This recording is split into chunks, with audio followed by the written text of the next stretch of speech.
Okay po, good day. So we are now in the third part of ULOD, and this is the account. So the account, this is a basic summary device in accounting. So ginasummarize niya ang mga transactions katong gi-record nato gamit ang mga account titles way back sa part 2. So a separate account per elements that appears to the financial statements. So each account is na siya kaugalingon na account or T account. So this is each account title again is na siya kaugalingon na account or T account. So this is also known as T accounts. So bakit siya T? Ganun T man? Kay mura siya or ang figure niya is pinabig letter T. So makita niyo sa figure diri sa right side. Ang ibabaw niya is the account title. And ang nasa left side or debit side or DR. Dili ni siya doctor ha. DR means debit. And the right side or credit side or CR. Again, this is also known as T accounts, and this is the detailed record of the increases, decreases, and balance of each elements. So this is account or the T account. And then the next one is the double entry system. So this means that the business has dual effect on the to the account as it has effect on both debit side and credit side.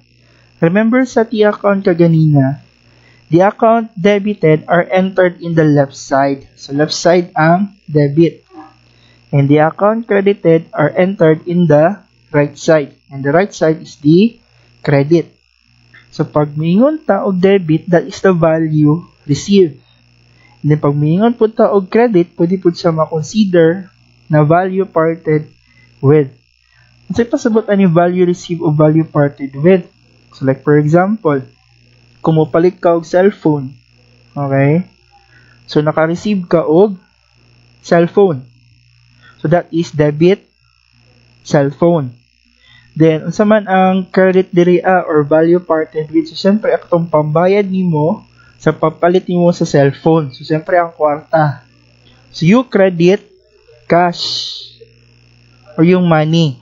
So again, pag magpalit ka og cellphone, you debit cellphone kasi naka-receive man ka og phone, and credit naman for money kasi nga gihatag man nimo ang money, and that is credit value parted with. So give and take relationship.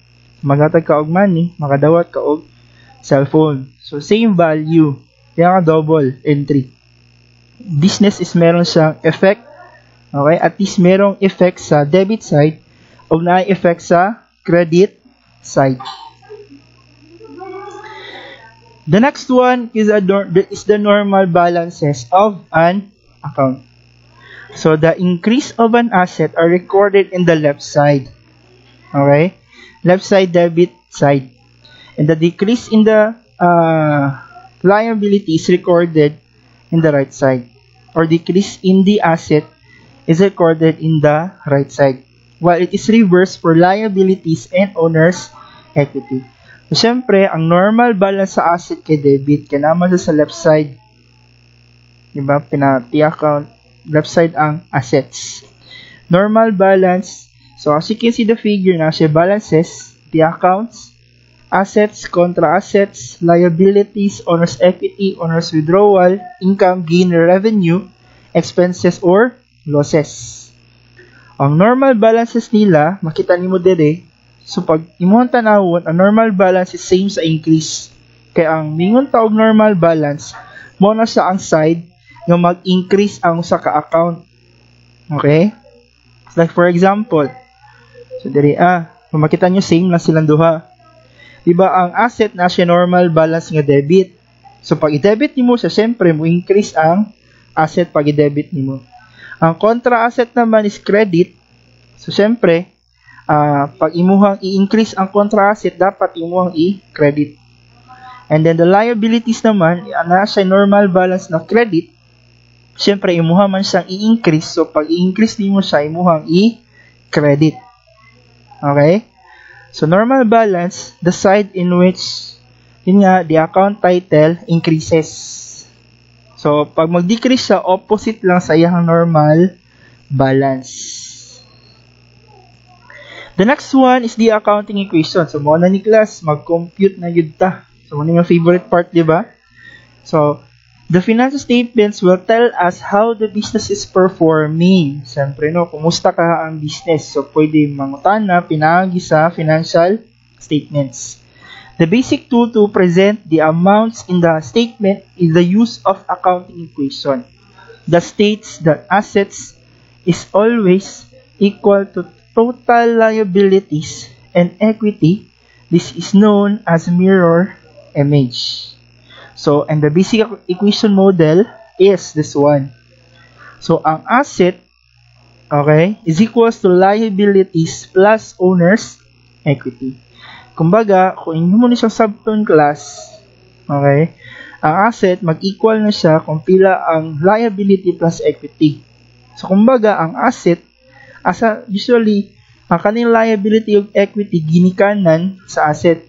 Kumbaga, ang asset, asa man siya gikan, giutang ba nimo liability or gikan sa tag-iya, owner's equity. Duha man ang padulungan sa asset, diba? Giutang nimo or imo gikan sa tag-iya. For example, pag naka-equipment, giutang nimo. So, nagka-asset ka, nagka-equipment ka tungod sa utang, liabilities. Then, pwede po, ang cash, nag-invest si owner. Nagka-cash ka tungod sa, or gikan sa, owner's equity or capital. And then, yun nga sabi ko kanina, okay, pag mo forma kag T-account diri, ba makita niyo, dili sa equals mag-start, no? Ang asset nasa left side. Then, ang liabilities and equities nasa right side. So, ang pasabot ana, assets are the left side and considered as debit, so nasa yung normal debit balance. And the mirror image, which is the liabilities and equity, right side, and considered as credit. So, ang normal balance sa liabilities and equity, okay, is credit. Therefore, every business transaction requires a debit and credit sides. So, that is the accounting equation. And then, if you're going to expound the accounting equation, so makita nimo diri, this was the accounting equation as presented kanina. Asset is equals to liabilities plus owner's equity.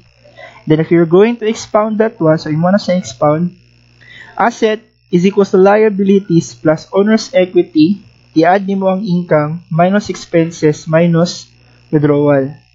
And then, remember this one, income minus expenses, that is considered as profit or loss. Okay? So, profit or loss, so depende kung unsa siya. So, profit siya kung ang income mas dako kaysa sa expense. Then, loss siya, syempre, if ang income mas gamay or less than the expenses. So, this is the expanded accounting equation. Okay? And then, let's take a look at this one, class. Diba, remember, this was the accounting equation as presented. Asset is equal to liabilities plus owner's equity. So, kumbaga, ang number one, ang question niya is how to compute for assets. So, para i-compute ang asset, ang liability plus mo sa owner's equity. Now, the question, how about pag ang liabilities ang gipangutan na? How about computation for liabilities? And then, aside from liabilities, how about pag ikaw compute is the owner's equity? So, ang sibuhaton nimo, i-derive lang nimo ang formula. Kani nga formula. Change nimo ni nga formula. Okay? So, pag change sa formula, let's like for example, if ang gusto nimo pangitaon, so let's get the formula for liabilities. So, syempre, di ba sa math ninyo, dapat ang mabilin lang diri as sa right side is liabilities lang. So, saan nimo ni siya, i-transfer nimo sa pika side, si owner's equity. So, pag i-transfer nimo siya dito, ang positive or plus na owner's equity, mahimong negative na owner's equity. So, asset minus owner's equity is equals to liabilities. So, nana siya. Muna ni siya ang formula for computation ng liabilities. or ato ang i-arrange ni siya, guys. Okay? So, liabilities is equals to assets minus owner's equity. So, therefore, number 2 is used to compute for liabilities. Okay? Liabilities. And then, the next one is nanakay diba? Nanakay formula sa asset, nanakay formula sa liabilities. So, ang last na formula na lang ako lang kay ang owner's equity. So, how to compute for or how about the computation for equity? So, nga nilang, dali lang dyan kayo siya. Kaya mo lang po siyang i-transpose. Like, for example, number 1. Diba mo ni kaganina? Asset is equals to liabilities plus owner's equity. Then, syempre, kaganina, ato magibalhin ang owner's equity, karon ang liabilities na po dato ang ibalhin. So, ipagbalhin mo sa pikas, para ang mabilin na lang is owner's equity. So, asset minus liabilities is equals to owner's equity. So, pag i-arrange nato ni siya, so, owner's equity is equals to asset minus liabilities. So, this is formula number 3, which is used to compute for the owner's equity. Okay. So, nanakay, sa gito kaganina gani, nanakay, asset. Formula to compute for the assets. So, asset is equals to liabilities plus owner's equity. Then, pag liabilities naman, so liabilities is equals to assets minus owner's equity.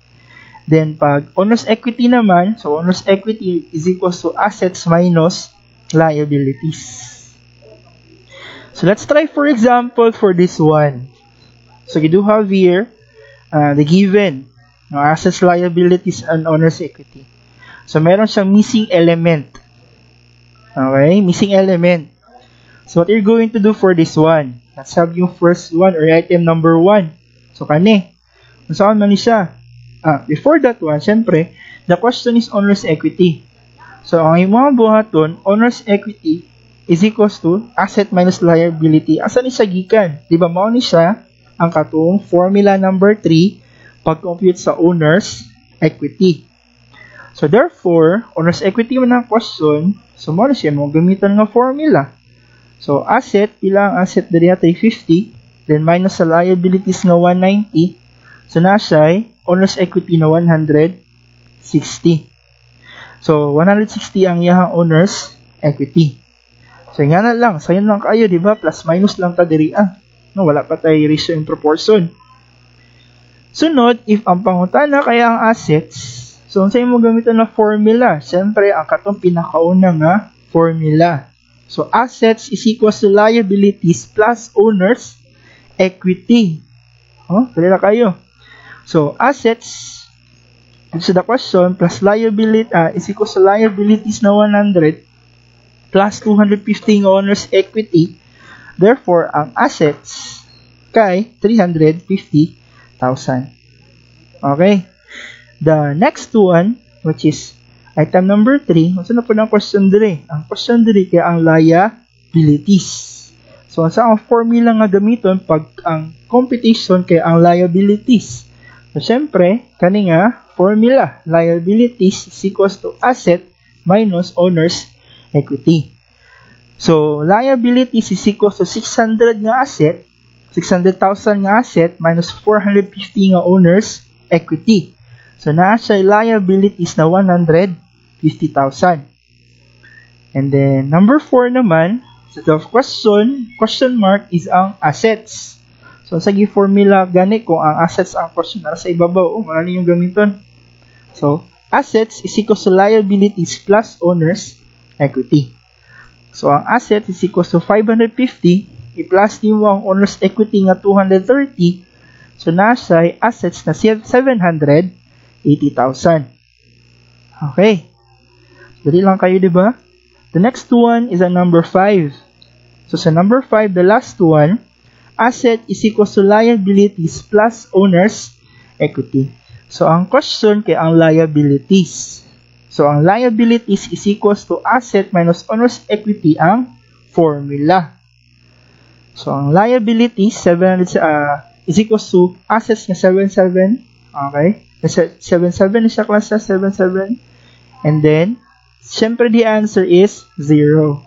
So, nga no 0 man? Maybe si company dili siya gusto og utang, puros lang gikan sa owner. This is 777,000. Okay, so that ends the part 3 of the discussion ng ULOB. Thank you very much for listening po. Goodbye and God bless.